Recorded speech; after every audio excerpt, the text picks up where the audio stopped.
এই দেখো, তোমাদেরকে অনেক দিন না আমি রান্নার ভিডিও দিতে পারিনি, কিছু মনে করো না কিন্তু, তার জন্য আমি খুবই দুঃখিত। আজকে একটা লাউয়ের রেসিপি তোমাদের সাথে শেয়ার করছি, দেখো তো কেমন লাগে। দেখো, অনেক দিনের লাউটা ঘরে রাখার জন্য না লাউটা কেমন যেন হয়ে গেছে ওপরের দিকটা।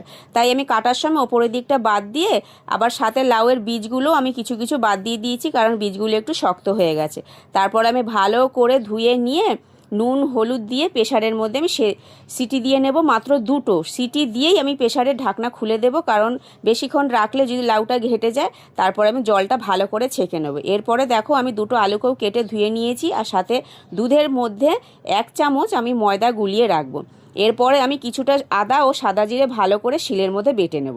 তারপরে দেখো, কড়াইতে তেলটা গরম হয়ে গেলে বড়িগুলো হালকা করে ভেজে নিয়ে তুলে রেখে আমি নুন হলুদ দিয়ে আবার আলুগুলো আমি হালকা করে ভেজে নেব।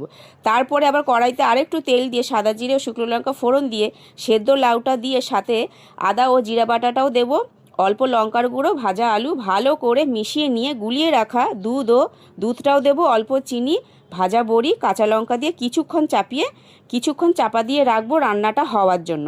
আমি কিন্তু এখানে নুন হলুদ গুঁড়ো দিইনি, কারণ কি বলো তো, সেদ্ধ করার সময় যাহতো দিয়েছি, সেই জন্য দেখলাম মোটামুটি ঠিক আছে, আর লাগবে না, তাই এই মশলাগুলো আমি দিইনি।